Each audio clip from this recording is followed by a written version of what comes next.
Genesis 1:1, and this is our springboard. We're going to be talking about Antifa and Black Lives Matter philosophical foundations.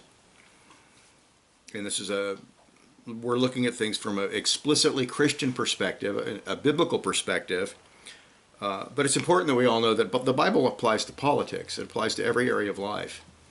And Christians need to learn this and need to understand why things are the way they are and the philosophical foundations of, for example, why the Democratic Party keeps shifting to the left towards Marxism and socialism and so forth. In the beginning, God created the heavens and the earth. In our day, when riots, and of course they might stop now that supposedly Biden's been elected, but in our day when riots are virtually a daily occurrence in various Democratic-controlled cities, the police are the subjects of hatred and scorn on a widespread basis, unjustly, and looting occurs as the police are ordered to stand by and watch the theft and destruction, the chaos, the flames. We need to ask ourselves some questions to understand what is going on in America. Why? And of course, the best way to analyze this is philosophical foundations. Now, if you want to hear a good political lecture, there's lots of stuff on YouTube. But if you want to hear a Christian perspective, then keep listening. To the average American with some common sense, it looks as though a segment of our society has gone completely mad. What is happening with Antifa, which is means anti-fascist, but they're probably the biggest fascist in the United States today. Black Lives Matters, which is an explicitly Marxist organization, and you can go on their website. I don't know if they've taken it down, but they brag about being Marxist and consistent Marxist. And within the Democratic Party is simply what's going on is simply the outworking of a certain world and life view. A philosophy of life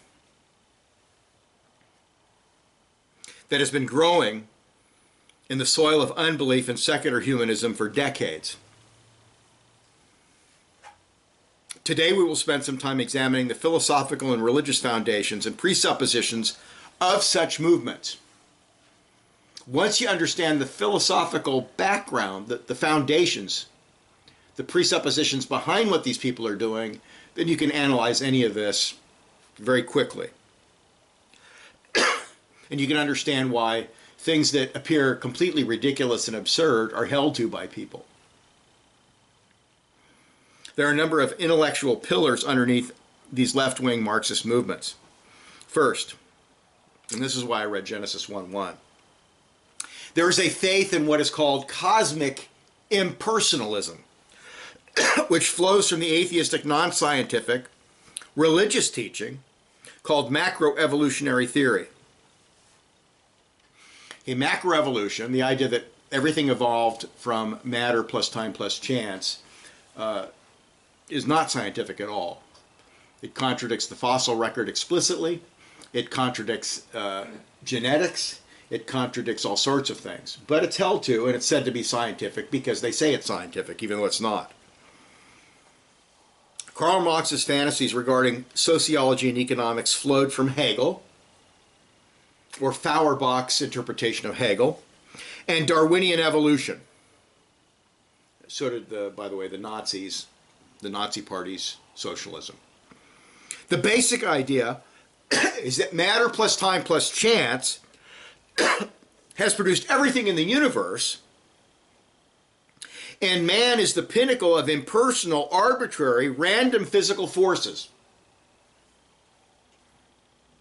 There is no transcendent God above creation who has a certain holy, righteous, and just nature, who therefore determines truth, meaning, and ethics, and human rights, etc.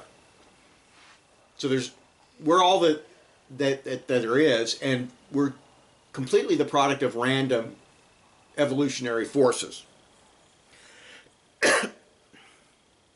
There's randomness leading to randomness in a sea of randomness. And this is taught in all the public schools and all the universities. And it's not even held to be a theory anymore. It's taught as a fact, even though the fossil record explicitly contradicts it. You go from one species to another completely different species with no intermediating fossil record that supports that. There's no evidence for it. And this means there is no fixed reference point, and therefore when the secular humanist says that something is moral or immoral, just or unjust, he does so based solely on an arbitrary, finite, human, changing authority. So you say, well, how could it be that we go from one generation where homosexuality is considered immoral and cross-dressing and transgender is considered abnormal? First it was considered a sin, then it was considered a dysfunction psychologically, and now it's considered virtuous.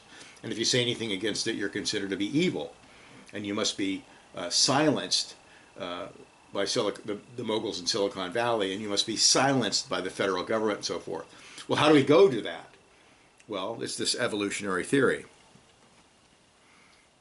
Historically, this has led to the view that whoever has the power makes the rules, like it or not.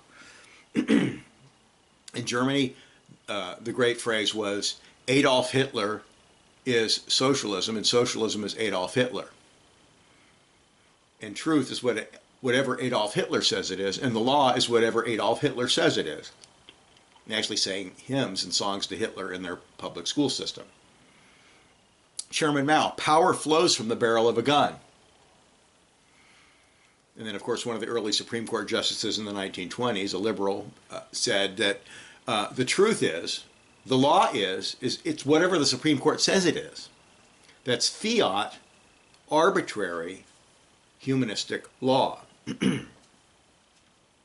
And Gary North's comments about the intellectual consequences of cosmic impersonalism are really excellent. He says this, quote, cosmic impersonalism is a way of banishing personal responsibility from the universe. It enables men to ignore the possibility of final judgment in terms of a fixed set of ethical standards. It allows men to ignore the possibility of eternal punishment. It allows man to reinterpret all facts according to his purposes and ideals, both intellectual and moral. Man becomes the determiner and the interpreter of the universe. Understandably, secular man prefers not to interpret the universe in terms of God's categories. He much prefers to live in a hypothetical random universe posited by modern humanism, a universe which is slowly grinding to inevitable extinction. The second law of thermodynamics, enthalpy. Perhaps the most eloquent statement of what this means has been written by Bertrand Russell, the intellectual British philosopher mathematician. The world of modern science, he writes, is, quote, more purposelessness, more void of meaning than the world outlined by Mephistopheles to Dr. Faustus. The world has no meaning. Amid such a world, if anywhere, our ideals henceforth must find a home. That man is a product of causes which had no provision of the end that they were achieving, that his origin, his growth, his hopes and fears, his loves and beliefs are but the outcome of accidental collocation of atoms, that no fire, no heroism, no intensity of thought and feeling can preserve an individual life beyond the grave, that all the labors of the ages, all the devotion, all the inspiration, all the noonday brightness of human genius are destined to extinction in the vast death of the solar system, and that the whole temple of man's achievement must inevitably be buried beneath the debris of a universe in ruins. All these things, if not quite beyond dispute, are yet so nearly certain that no philosophy which rejects them can hope to stand. Only within the scaffolding of these truths, only on the firm foundation of an unyielding despair, can the soul's habitation henceforth be safely built. End of quote. That's Bertrand Russell, a very famous secular humanist, a signer of the first secular humanist manifesto, and of course a great proponent of evolutionary theory. The point that needs to be made regarding cosmic impersonalism is that it makes man the sole determiner of truth and ethics. Even though, and this is inconsistent because on the one hand they assert there is no real truth, there can be no real ethics, everything is in flux, everything is changing, but we, man, the pinnacle of evolution, we're going to determine truth and ethics, and you better do what we say because we have the power, we have the guns. Therefore, man takes the place of God.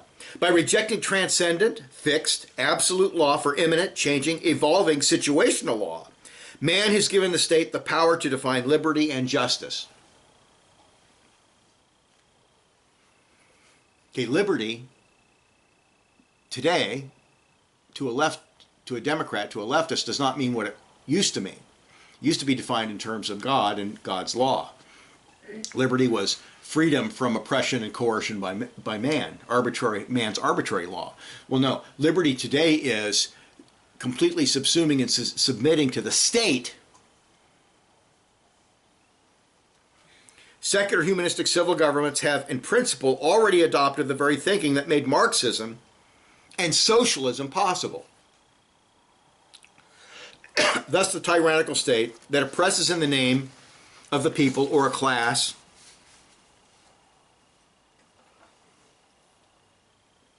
or a race. Okay, Marxism, as you know, has been applied to racial theory. And now we're told all the founders were rabid racists and that our whole country was founded on the enslavement of blacks and that all our institutions and whites are racist. That's the application of Marxist theory to racial theory, which of course the Germans did, but they applied it to the Jews. Today it's applied to whites. You have white privilege. You're a racist. Even though you've never done a racist thing in your life, even though you're not racist at all, but because you're part of the white race, you're by definition a racist. When the state and not God determines human rights, then no one is safe from statist oppression. According to Marxism, laws are not objective systems based on transcendental, unchanging truths. They are the products of class. The products of class. If you understand this, you'll understand how Cortez and the liberal Democrats and Bernie Sanders and these socialists think. And you'll understand why they're so stupid and dangerous. Because they are the products of class, they exist to defend and support the class in power. Consequently, if the class that is in power, according to their presuppositions, is not the class that Marxists favor, for example, the poor, minorities, the working class, then the law order is deemed to be unjust and oppressive no matter what the laws actually say. So when you hear them talking about we're a racist nation and there's racism everywhere and if you're white you have privilege and you're a racist, that's because they've taken Marxist theory, which was applied to people that had more wealth, and they've simply applied it to race. So you're guilty simply because you are white, even though you may have, we had a church and we had black elders. We had a black elder. We had black people that we hung out with and close friends. You've never done a racist thing in your life. But because you're white, you're a racist. It'll help you understand the way Democrats think. This helps explain the justifications of the destruction of property by rioters on the part of the left. The people whose property is destroyed deserve to have their property destroyed. They're evil, they're corrupt, they're wicked. And the rioters, by their definition, are just. It also explains the habitual lying and deceptions used by the news media and the Democratic Party. Biden's whole campaign was based on lies. The whole campaign was based on lies. And he accused Trump of being a racist, which is an absolute lie if you know his history. For example, the driver of his limousine was black and he was friends with Trump and hung out with Trump and stuff. Trump's never been a racist. But lying is okay if you're lying for the cause. And by the way, Islam teaches the same thing. If ethics are arbitrary constructs of men, then the ends justify the means. Rioting, voter fraud, cheating, and lying are simply means to an end deemed just by Marxist or secular humanistic presuppositions. What do Marxists do? What do socialists do, like the Nazis, when they get in power? They make sure that they're the only party in power from that point on. Look at Venezuela. Look at Cuba. Nazi Germany. They didn't get out of power till they were defeated by the Allies. The more consistent secular humanists and Marxists include murder, terrorism, mayhem as justified acts to achieve a desired end. And Rushdoony's analysis hits the mark. All that rioting you see, that's not arbitrary. That's all planned. Black Lives Matter is a Marxist organization, and Antifa is a fascist organization with their roots deeply in presuppositions of Marx. And rioting is not we're just angry. And I'm sure there's some African Americans in the cities that are simply taking advantage of it and stealing, but the people in charge of the rioting that start the violence, these people are all acting as Marxists. They're acting as socialists. Rushdoony's analysis hits the mark. He says this, quote, "The death of community, natural and supernatural, is the goal of the state. But to destroy or work to destroy the family, the church, the Christian school, private associations, free vocations, and other aspects of society is a flagrant injustice. And for the state to dedicate itself to injustice means that the state thereby becomes an antinomian body. In the name of law, it legislates anti-law. It substitutes relativistic laws and bureaucratic fiats for justice, and then works against law as justice. The courts become organized instruments of injustice, and instead of becoming the allies of justice and just men, the courts become progressively the instruments of the criminal community." Let me just stop for a moment. They don't side with the business owner, the property owner, the people who saved up and bought a business and worked hard to get a business. They side with the rioters, with the lawless. It helps you understand. Continuing. The criminal groups cannot exist without the convenience and connivance and cooperation of the state. And the two enter into a working alliance which, despite their mutual distrust, functions very well, because both exist in enmity to justice and godly community. Both have a vested interest in insisting that all men are larcenists at heart, and the only general way to live is in terms of their theory. The state holds that men cannot be good unless the state compels them, and goodness is then defined as what the state and its planners ordain. End of quote. So what's going on in Portland and Seattle and these democratic cities and these democratic areas where lawlessness is permitted and property owners are essentially destroyed, that is not by accident. That fits their worldview. That flows from their world and life view.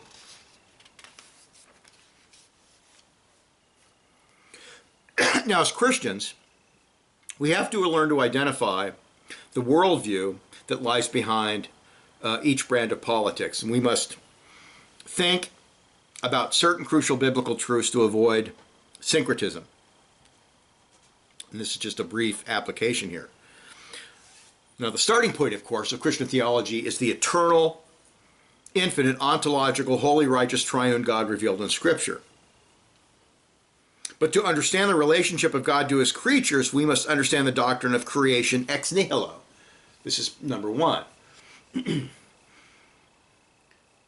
The antidote to cosmic impersonalism is cosmic personalism, creation by God, an infinite personal God. He created the universe and everything in it in 6 days. Macroevolution is a myth. It's not scientific. I've studied, I studied this a bunch in college. I took a bunch of courses by noted macroevolutionists. I studied all sorts of things related to evolution. It's absolutely easy to disprove. If the moon, for example, is as old as it is, and things evolved the way they did, there should be 100 feet of cosmic dust on the moon, but there's like a quarter inch. You know, we could go on about the fossil record and so forth. Macroevolution is a myth that by implication makes life both completely meaningless and makes man God, who is the pinnacle of evolution, who creates his own truth and meaning. To the leftist, truth and ethics are arbitrary constructs. What is important is control and power. Number 2, we must understand the fall of man. Because of the fall, men are depraved and must not be given the power to create ethics or rule by arbitrary humanistic coercion. The founders understood this principle. They understood this.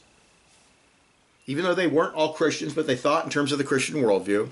And they deliberately did 2 things to check man's power, or political power. A, they taught that laws are above man and are fixed. Our rights come from God. They do not come from the state.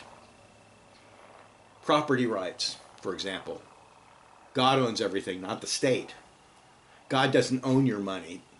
I mean, God owns everything, not the state. The state doesn't own your property. The state doesn't own your money. The leftist looks at everything like the state owns everything, and the state is so generous to let you keep some of your income. But that's not the biblical view. That's not the view of our founders, of our country. And B, they put checks and balances in civil government so power would be limited or restrained by other branches of government. Now, thank God that the Republicans are going to control the Senate. So Biden, who should be in an old folks' home, and the leftists that support him will not be able to legislate and do. Now he'll do a lot of terrible things through executive order probably, but they won't be able to pack the Supreme Court. And they won't be able to destroy our basic institutions given to us by the Constitution. The Democrats hate this limitation because they believe that the civil government should act as God. And their goal, look at California. Their goal is Democrats get in power and Democrats control the courts, they control the Congress, the Senate, everything, forever. And if you have to let in a bunch of illegal aliens to get that, fine, so be it. If it raises crime and causes all sorts of poverty and crime, that's fine, because they believe they're God, and you have to serve the Godhead. Number 3, the salvation of Jesus Christ, Jesus of Nazareth, the Messiah, the Son of the living God, the only Savior, is necessary for understanding reality. Only Jesus, by his death on the cross, can remove guilt for sin and eliminate the guilt that leads people to attempt to create a Savior state, or people to seek a Savior state. Why do people vote Democratic? Because that inner guilt is a sort of masochism. If you have Christ and you have liberty and you have freedom, you don't need to vote for people who claim to be saviors, whether Adolf Hitler or Lenin or Joe Biden. The situation, the statism of Marx, socialism, and the Democratic Party is a secular, humanistic, atheistic, antinomian way of seeking to remove guilt and impose a false, arbitrary, statist conception of justice. Now, people who are wealthy in our country pay the vast majority of taxes, and people who are lower middle class and whatever, poor, they don't pay virtually anything as far as federal taxes go. Yet the people who have the money are evil. Did they steal? No. Did they earn their money through hard work? Yeah. Well, why are they evil then? Because the state says so. The myth of class warfare, or in our day, institutional racism, is all based on this statist concept of justice. It's arbitrary. It's arbitrary. There are very few racists in America now. Very few white racists. The vast majority of whites in America are anti-racist, but the Marxist or socialist pushes for broad, categorical class distinctions. White privilege, you racist whites, you evil. Our country was founded on slavery and racism. It's all a myth. Yes, the southern states had chattel slavery, and that's a shame. It's terrible. But to accuse the whole nation of being in favor of that is insane. And then 4, the lordship of the risen Christ in biblical law as a tool of personal and societal sanctification is necessary for good ethical politics or policies and social progress. The policies of Marx, socialist, and liberal Democrats have enslaved and helped impoverish the people they are designed to help. And this is what's so amazing about young people loving socialism so much. Look at the Soviet Union. Look at Eastern Europe under the Soviets. Look at Cuba. Look at Vietnam. Look at Cambodia. Every nation that has practiced socialism, it's been an unmitigated disaster leading to poverty of everyone and oppression and murder and slavery and death. Statism is antinomianism, and antinomianism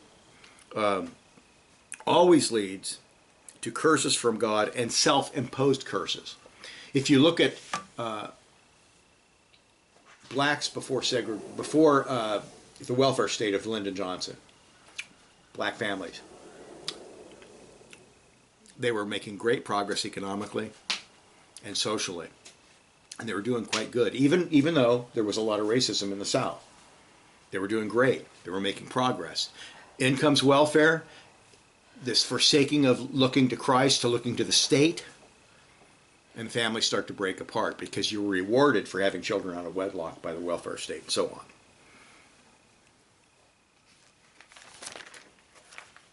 Second, there is a faith in class and racial guilt.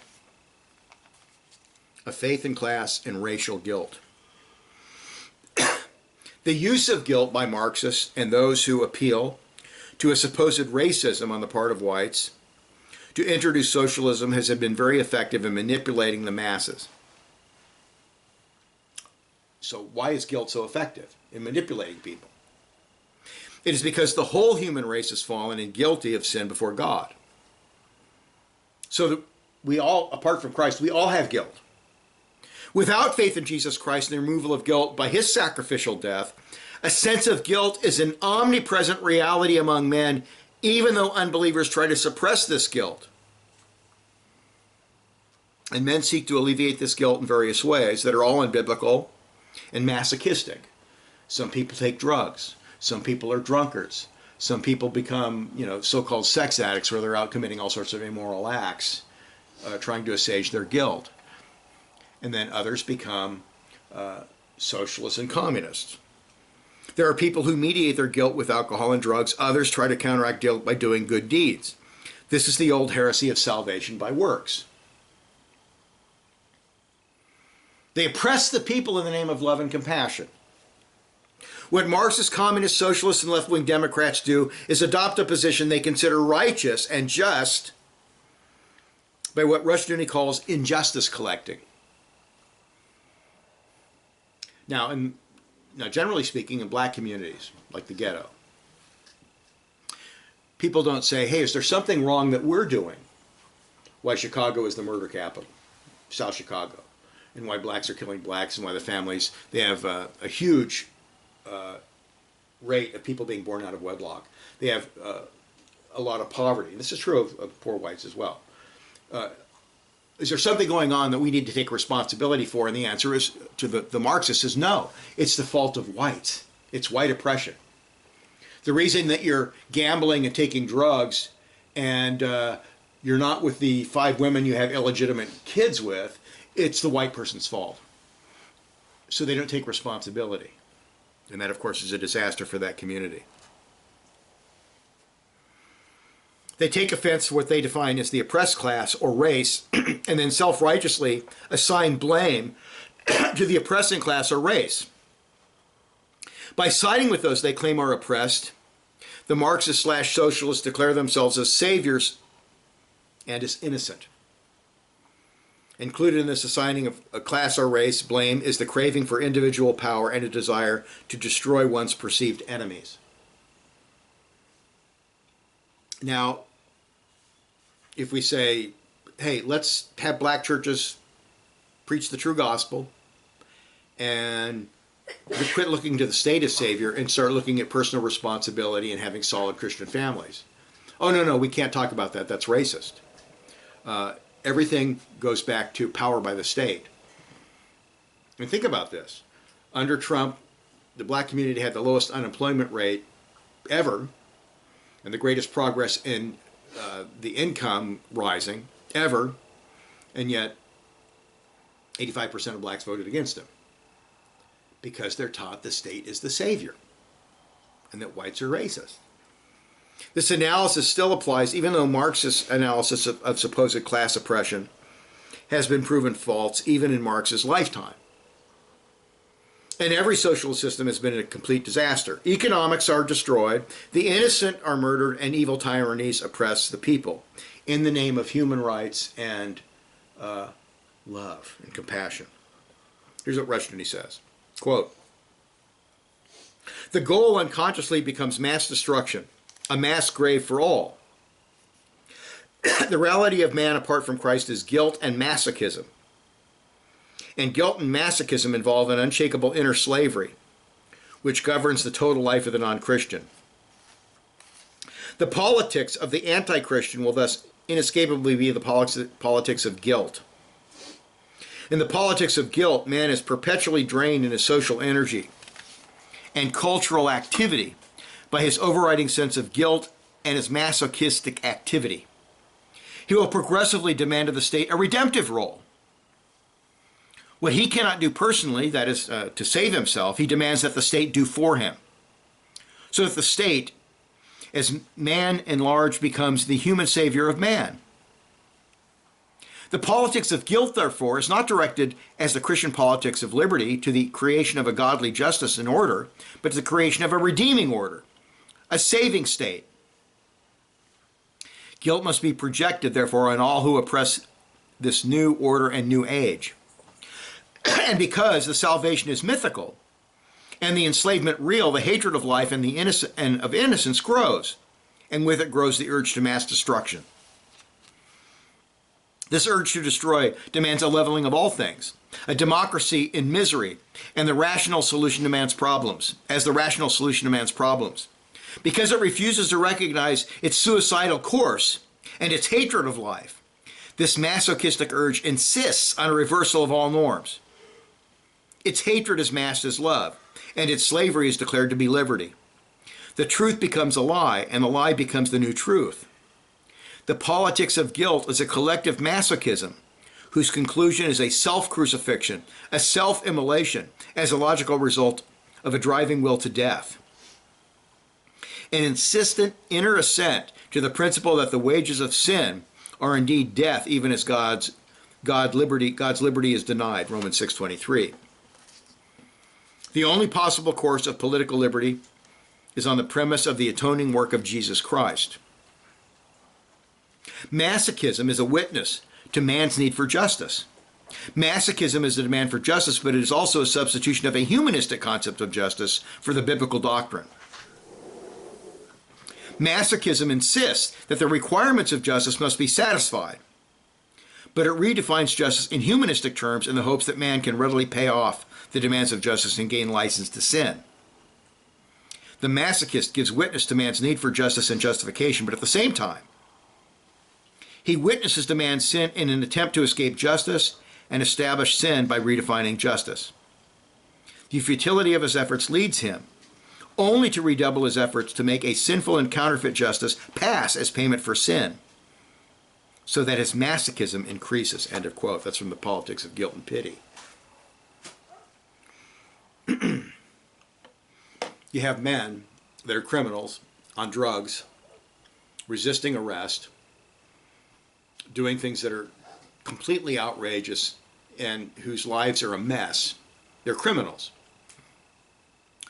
They're shot by the police, sometimes justly, sometimes through incompetence. And what is that? That's proof that all whites are racist and the police are racist out to go about murdering blacks. Nonsense. This guilt collecting and the use of class or race as broad uniform categories to assign guilt and state punishment contradicts biblical principles and empirical objective studies in a number of ways. Number one, social Darwinism, which is a crucial aspect of Marxist dogma, looks at class warfare or race warfare as basic to all societies or the human situation at large. So you say, and I see this by, there's conservative political shows on YouTube, and people ask, well, why don't people talk about, the cops kill 9 black guys in, questionable circumstances, let's say in 1 year. Well, that many blacks are shot in Chicago in one weekend by other blacks. And people don't discuss that because it doesn't fit their paradigm, their Marxist paradigm. The supposed superior group, whether financially better off or simply white or European in origin, is a priori, that is before the facts, defined as the oppressing group. If you are rich or white, you are an oppressor. You are guilty. Blacks are all assumed to be victims racially and economically. They're victims. That's why you hear, well, blacks can't be racist. Now, I was raised in California, and there were a few blacks around, African Americans around, and we played with them, and we were friends with them, and it was no big deal. And then when I moved to Philadelphia to go to seminary, and I lived in a ghetto for 3.5 years, and blacks are the most, in the ghetto at least, are about the most racist people I've ever met in my life. But we can't say that they're racist because blacks can't be racist because they're victims. That's Marxism. That's Marxist theory being applied to race. The poor are assumed to be victims of rich oppression and unfairness. To support this Marxist sociology, individual examples of oppression are brought up from the past, for example, slavery, segregation, exploitation of workers by factory owners, and of course Frederick Engels was Marx's associate who financed Marx, was an expert at showing victims of the old factory systems in England. He wrote a book on the working class in England. And the conditions were terrible, and the hours were long. But keep in mind, A, that the people they could quit if they didn't want to work there, they could quit. And B, the Bible and biblical Christianity talks about the just and kind treatment of workers. So you don't tar and feather the Bible and the whole white race because some factory owners were bad. Now, Ford, in the early part of the 20th century, doubled wages and improved conditions for his workers because he thought it was good as far as business. From a biblical perspective, anyway, homosexuals and feminists have brought into this Marxist sociology and used the broad brush to paint their detractors as guilty and evil. This Marxist theory is applied to race, it's applied to feminism, it's applied to homosexuality. From a biblical perspective, the Marxist sociology, which is taken for granted by the American left today, suffers from a number of fatal flaws. A, biblical law speaks of personal responsibility and not class guilt. If a person commits a crime against another person as defined by biblical law, then that person is guilty for that specific act. If he is to be condemned by the state, there must be 2 credible witnesses to that act. Okay, he committed a sin, that is a crime. It was witnessed.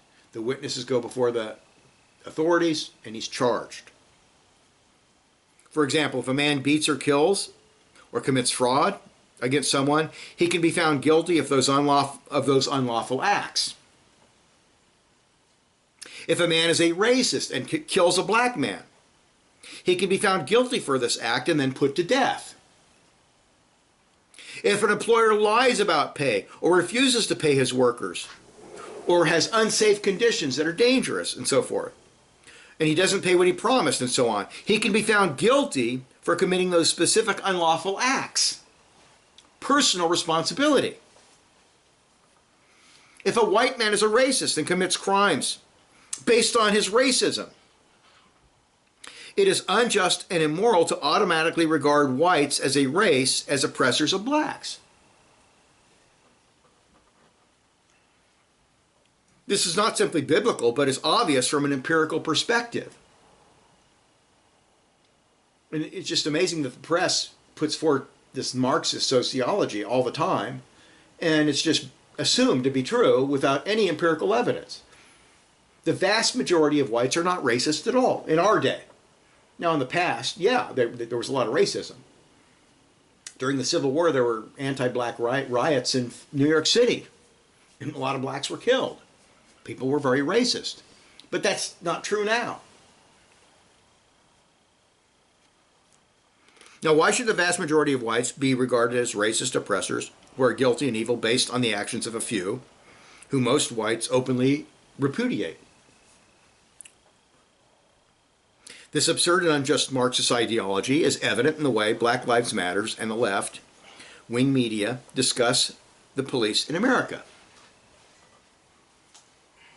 A few policemen, and there are hundreds and hundreds and thousands of policemen in the United States of America, and they're on duty, policemen have to be on duty 24 hours a day. A few policemen out of hundreds of thousands of policemen, either out of poor training, sometimes it's poor training, sometimes it's dangerous circumstances that justify self-defense, and perhaps a few occasions it may be racist. There might be a few racist cops. Kill some young black man. And this, we are told, is proof that the police as a group are racist who are hunting blacks to kill them. And that is class ideology that comes from Marxism. The vast majority of policemen are good. And they're not racist. And there's not a shred of evidence to prove that they are. You can't judge a million people by the actions of 5 people. You know, it'd be just as wrong for whites to say, well, look at the black ghetto. Look at all the crime. And to just assume that all blacks are bad. No, there are great blacks. There are black ministers that are great. We go by personal responsibility. We don't judge by class, which is what the media does now, which is what the left-wing Democrats do now. You know, classism says they're victims no matter what the plain facts say. The racial tactics of the left in America of assigning guilt and culpability to a whole race, the white race, or class, is no different than how the Nazis defined the Jews. The problems of Germany, people were falsely told after the end of World War I that the country was stabbed in the back by the Jews. Total lie. Total lie. And the people in power that surrendered, and they had to surrender because people were starving. They couldn't win the war. It was the right thing to do. It was a smart thing to do. But it had nothing to do with the Jews. But the Jews got blamed. It's the same thing that's happening now, but the whites are the bad guy, not the Jews. In addition, Marx and Trotsky were Jews who were seeking to take over the world. The Germans assigned guilt to the whole race of Jews due to a few communists, who, by the way, weren't religious at all. Marx hated Judaism. His whole life he hated it with a passion. Marx and Trotsky were both atheists who hated the Jewish religion, and there is zero evidence of a Jewish conspiracy. Zero evidence. But whole families, including men decorated for bravery, serving in World War I for Germany, were sent to death camps.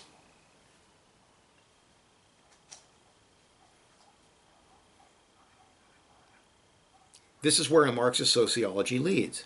The kulaks in the Ukraine under Stalin are another example of this principle. The better off farmers were assumed to be better off due to oppressing their neighbors, when the truth is, and this is just a fact of reality, some people are smarter than others. Some people work a lot harder than others. I'm a workaholic. I work very hard. But I have friends that hardly work at all. I know people that don't like to work and they don't work very hard. And I may have more property than so-and-so. But he didn't want to work as hard. And that, you know, am I oppressing him? No, I'm not. The Bible requires real evidence and only holds those who are actually guilty of personal responsibility. The Marxists and all their socialist stepchildren hold whole groups as guilty purely based on the supposition, and thus real evidence is irrelevant and it's deliberately ignored. You say, well, once again, why don't we look at the incredible high murder rates in black ghettos, in cities? I had a friend, he was a pastor of a Puerto Rican, he was a Puerto Rican guy, I went to seminary with him. He was a pastor of a Puerto Rican church in North Philadelphia, in one of the worst neighborhoods of Philadelphia. And you could hear you'd be at his house, you could hear gunshots going off at night, and you'd go out the next day, there'd be blood on the sidewalk where somebody was shot. That's black on black crime. And those guys generally don't have fathers, they have no supervision, the churches are totally antinomian in those neighborhoods, generally speaking. And it's a travesty, but nobody wants to talk about that because they have to be labeled as victims of white oppression. And then B. Biblical law does not allow the condemnation of children or grandchildren for the sins or crimes of fathers or grandfathers. Modern socialists and leftists argue that since blacks were oppressed by chattel slavery in the distant past, therefore America is a racist, unjust nation in the present. Moreover, we are told that whites are guilty of privilege somehow because of the disadvantage of blacks in past generations. Once again, personal, actual, provable acts of oppression are not pointed to in the present, but the whole race or nation is guilty now due to injustice committed long ago. This unjust, non-empirical nonsense is supported by most of the media, the universities, and the Democrats. Now, blacks in America probably have the highest standard of living in the world. And they're protected by our laws. And instances where racist white pigs do something bad against blacks are exceptionally rare, and they get incredible coverage by the media. If there are individual acts of illegality or oppression against blacks, point us to specific evidence. And any Christian is going to be, any true Christian is going to be anti-racist. And these groups that are, the Aryan race is superior and they're racist groups, such people should be excommunicated by the church. Totally unbiblical. The difference between whites and blacks regarding property are largely due, in our day, to the dysfunction and lack of fathers in African American households. It's not a racist thing, it's not a racial thing, it is a family problem. It is a family problem. You want good children who don't commit crimes, you got to have fathers at home, and you got to have fathers teaching the children Christian ethics, and you got to have black families going to churches that teach biblical law and not looking to the state for salvation. If we allow ethics and law to be determined by groups, by group guilt, by Marxist propaganda, which is the current trend of the American left, then the state will no longer be a minister of justice, but it'll be a minister of injustice. The state will not be primarily a punisher of actual crimes, but will seek to be man's savior and leveler of outcomes. And our new, Harris, the new vice president, if they cheated, but if they get in, has a little video which teaches Marxists this equality of outcome, which is impossible. It's just impossible. Some people are smarter. Some people work much harder. Already, in left-wing jurisdictions, crimes of theft and against property are not to be prosecuted because the assumption is that such people are poor and oppressed. They have laws in Seattle and Portland and different places. If you're poor and you steal, if you're poor and you commit a property crime, it's okay with the state because you're poor as a class and you're being oppressed. That's a presupposition behind it. Where biblical law, everybody who breaks the law is to be treated exactly the same way, whether you're rich or you're poor, whether you're white or you're black, whether you're a believer or an unbeliever. Everybody's treated the same way. It's by what you did, personal responsibility. Now, none of this is surprising, for secular humanists have denied creation for cosmic impersonalism, and having denied the true and living God of the Bible for man-made, evolving, arbitrary law, they're going to play God, and they're going to mete out what they consider to be justice on their own terms. Following Marx and rejecting Christ, they label law-abiding, solid families as racists and oppressors. And they consider evangelical Christians as evil devils who must be taxed and oppressed so the elites may have the money to save society. So we're going to have a society where the rich elitists and the state are against the middle class, and of course the poor loves the state because the state is stealing on their behalf, state theft. And the result is always oppression and hell on earth. Third, like ancient paganism, they believe that society is advanced through chaos and revolution. Antifa and Black Lives Matter reject law and order because in their mind it is the law and order of the oppressing class or race. We can break the law, we can break windows, we can set buildings on fire, we can destroy police cars, we can attack federal buildings because they are the oppressors.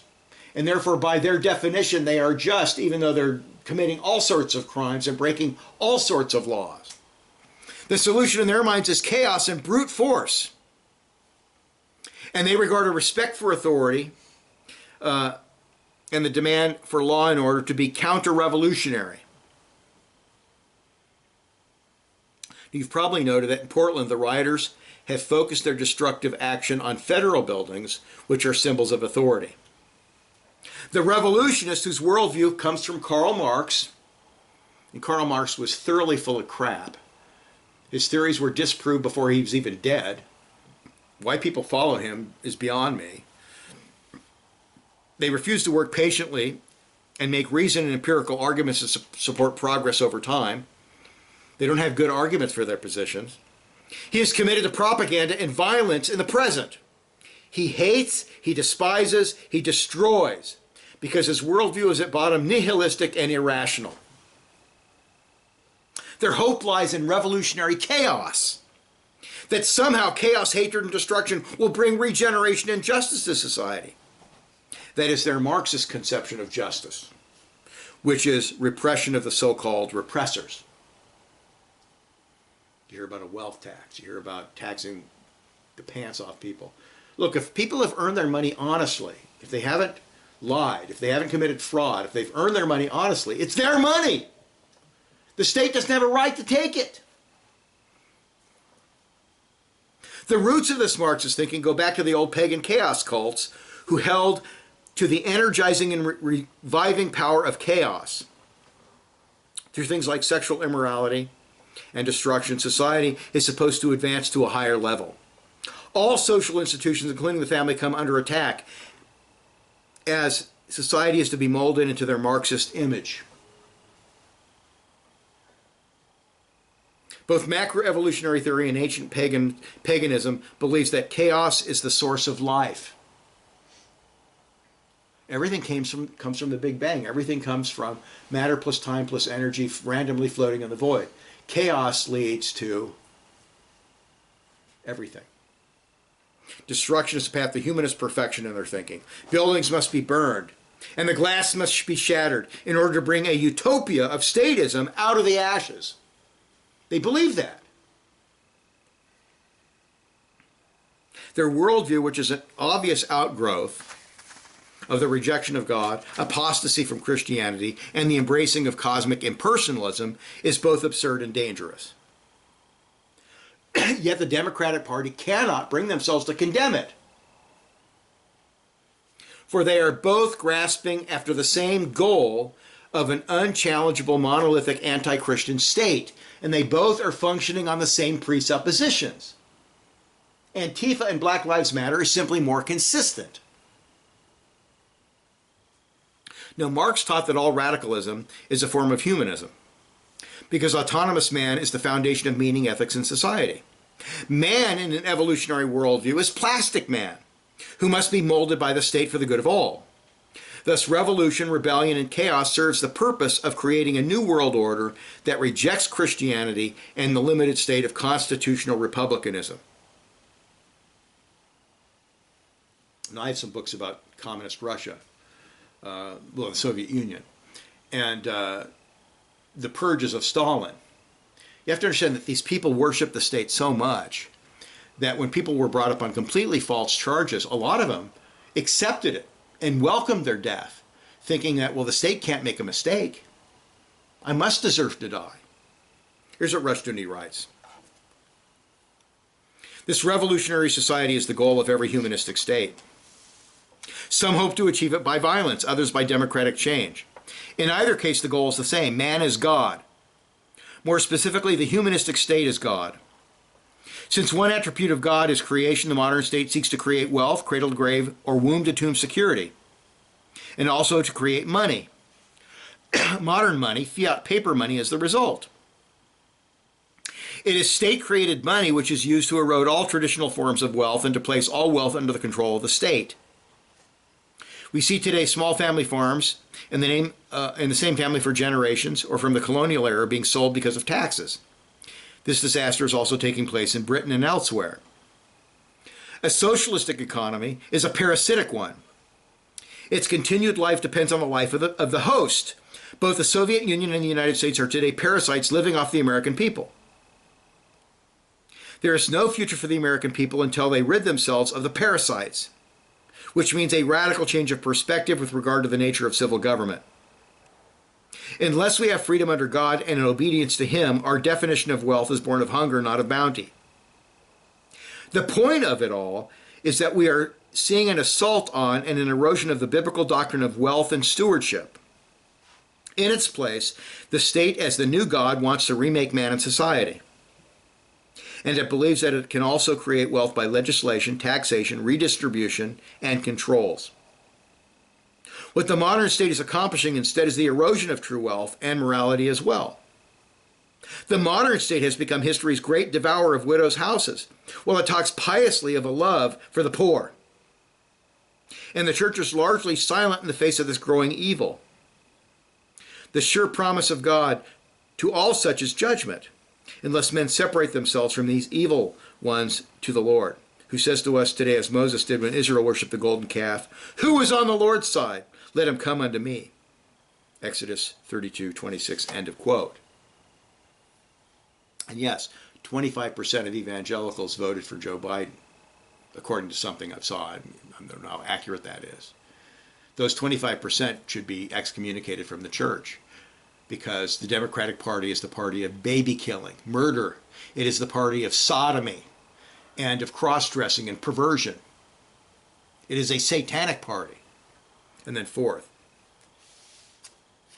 because of their adherence to cosmic impersonalism, which leads to the rejection of objective truth and a transcendent, absolute, unchanging moral law, groups like Antifa and Black Lives Matter adhere to a radical humanistic legalism. Now, legalism could be defined two ways. There's doing works to be saved, and simply make up man-made ethics. Those are the two biblical definitions of legalism. The Bible gives us an objective, unchanging ethical standard, which is summarized in the Ten Commandments. To have and cherish God's law through Christ is what leads to a situation of justice and liberty in a society or nation.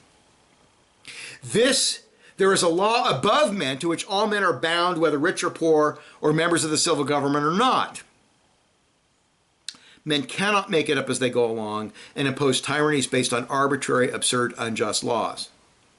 Okay, that poor guy in Colorado, he didn't want to bake a cake glorifying homosexual marriage, which is unbiblical. It's against Christianity. It's against biblical law. And what do? But try to drive him out of business and persecuted him relentlessly. The Democratic Party and their fascist brown shirts, Antifa and Black Lives Matter, on the one hand tell us that in a chance universe where everything is evolving and changing, there are no ethical absolutes.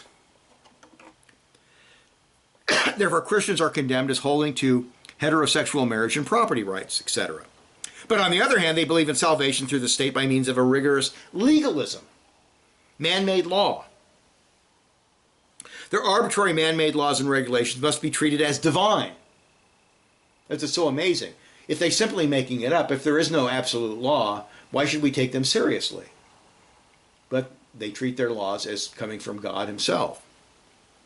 And anyone who disagrees must be condemned as evil and severely penalized. Similarly, the Democrats believe that our Constitution is not a fixed document, but must be treated as an evolving document, and therefore what judges decide to make up, they can make up fiat new laws that contradict the Constitution, they are free to do so.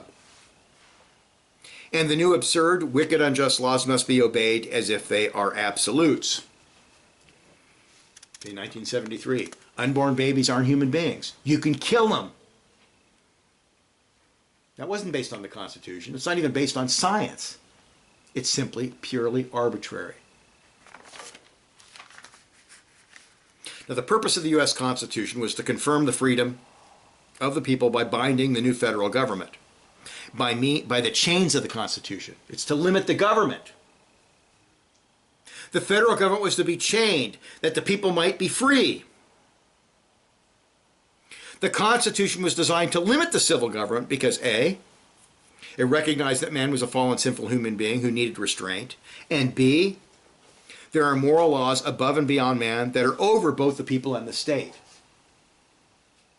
It's really scary when you have people in power who are maniacs or not scientific at all, who reject reason, who reject empirical factuality, and impose their own presuppositions on society. It's scary.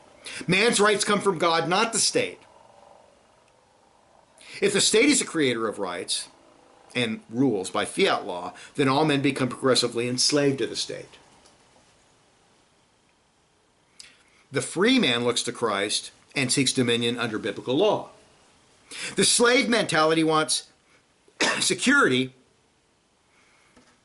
from godlike rulers. By placing their faith in their socialist masters, the ruling elite, they believe that they will obtain a trouble-free, cradle-to-grave, womb-to-tomb security. The slave-owning elites can only attempt their utopian promises by penalizing and confiscating the wealth of the hardest working, smartest, most productive members of society. Now, believe me, the government has the right, the civil government has the right to tax people, but it doesn't have a right to say, well, you make this much money, we're taking 50% of what you make, and you make this much money, we're going to take 1%. There should be a flat tax for everybody. That's biblical law. That's what the Bible teaches. We have noted that a priori, such a so-called class is defined as oppressive and privileged.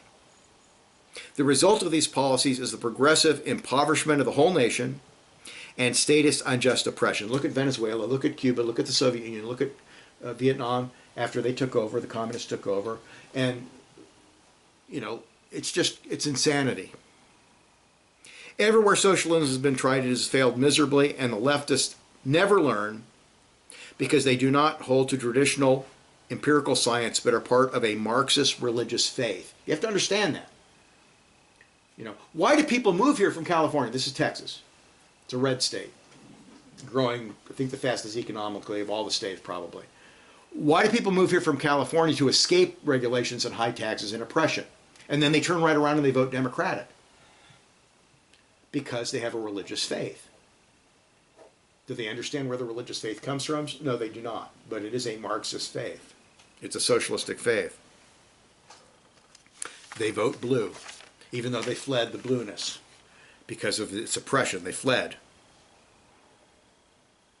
People complain about 230,000 people who supposedly have died of the China virus, COVID, yet they approve of women murdering 300,000 unborn babies a year through abortion. 300,000 are murdered every year. A lot of the people that died of COVID were quite old. Babies didn't even get a chance to really live their lives at all. How unjust, how wicked. The Christian faith teaches that we are sinners and can only be saved by faith in Jesus Christ and his redemptive work. Once we are saved, we are to live holy lives and exercise godly dominion by applying God's moral law and the Bible to every area of life. And this is how we are to glorify God. For the secular humanist, salvation for mankind involves a rejection of biblical law in favor of autonomous law. It involves the glorification and service of man as defined by the atheistic elite and the secular humanistic state. The primary concern of secular humanism is human development in an anti-biblical, anti-Christian, antinomian statist direction. Since no real moral imperatives exist above and beyond man, there's no transcendent law, man can only achieve their atheistic concept of salvation by oppressing other men, by arbitrary elitist rules and regulations. Here's what Schwertley writes. It is a significant fact that Karl Marx championed equalitarianism while being an elitist. The two go together. Honest men know the limitations of all men, and that equality and inequality are myths. They are essentially mathematical terms that cannot do justice to the diversity of life. You and I may excel in doing certain things and feel totally incompetent in other areas. A man can be a mathematical genius and also incompetent in simply household repairs. If we are all equal, we would all be omnicompetent, and would not need each other.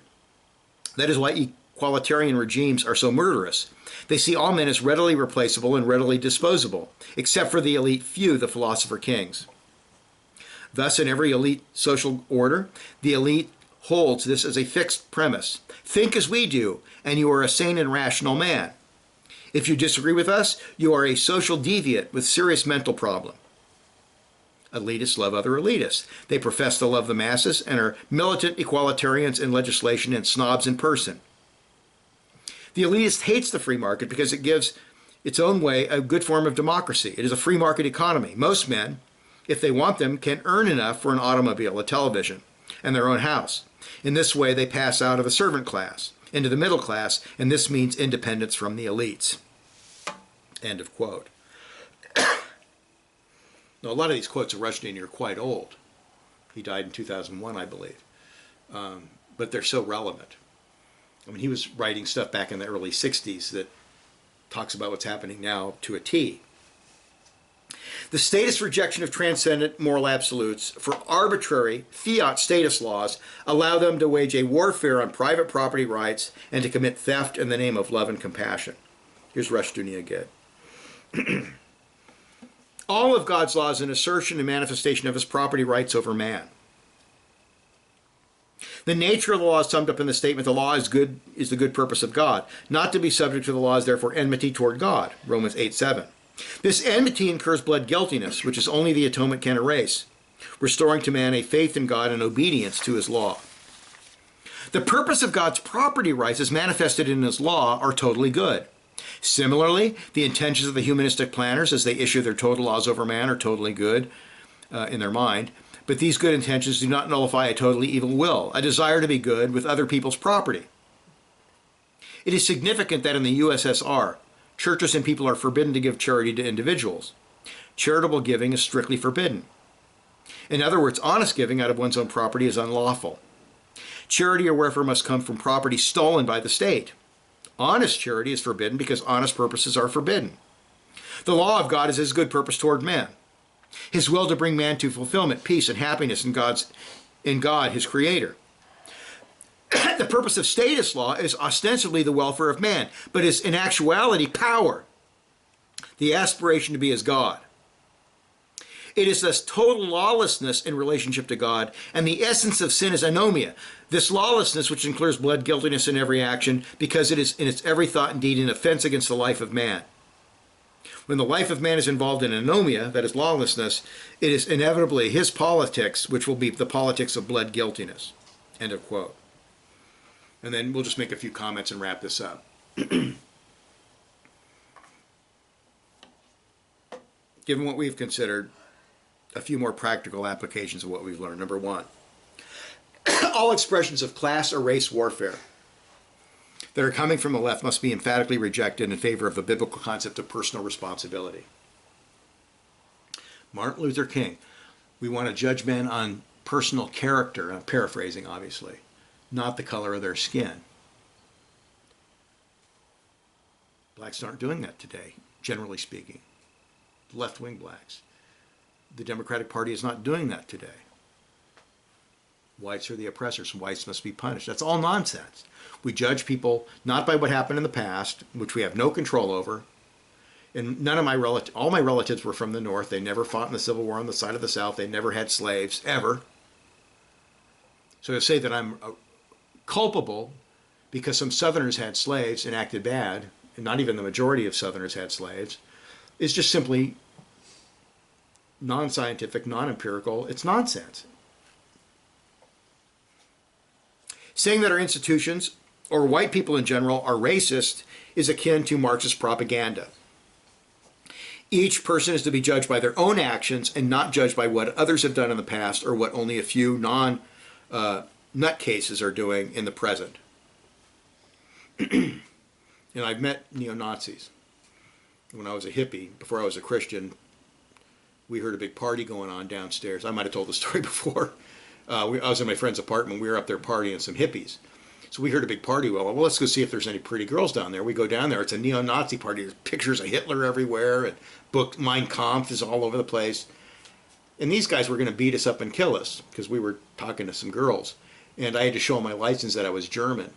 And then they let me alone. But these racists are nutcases. They're evil.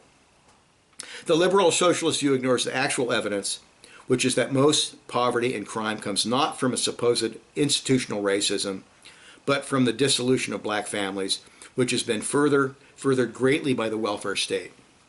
And you can read Thomas Sowell, guys, get all of his books. There's not a book he's written that I think is bad. His books are excellent. And then, of course, you can read the book that came out in the 90s by Charles Murray on welfare. And they have, they use statistical evidence. It's quite clear that the welfare policies of Lyndon Johnson were highly destructive of black families, even though they had good intentions.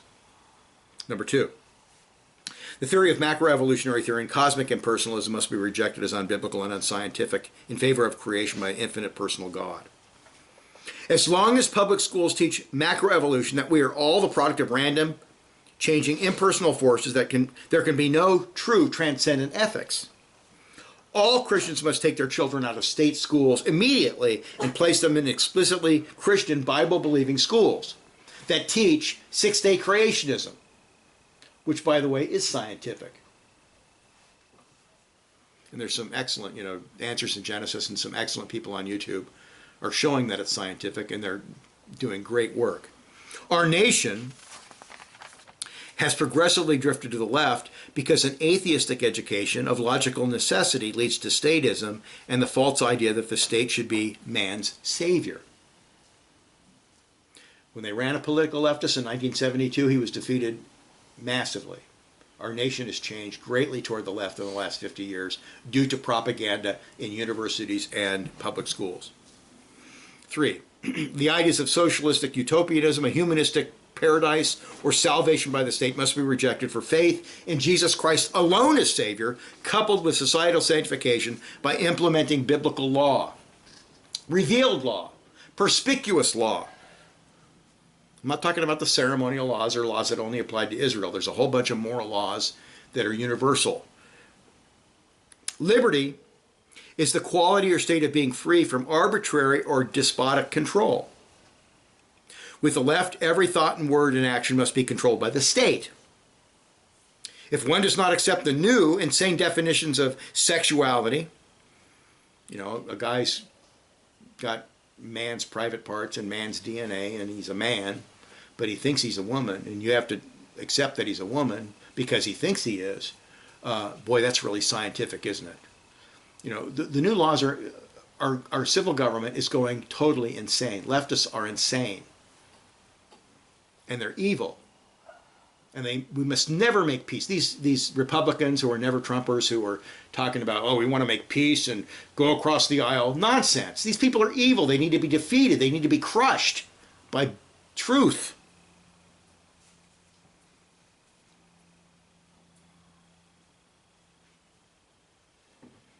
If one does not accept the idea that the state can steal from producers for redistribution to the poor, then one is regarded as evil, needing coercion. And here's Rushdie one last time here. When all values are denied except man, every man is free to define his own values and act accordingly.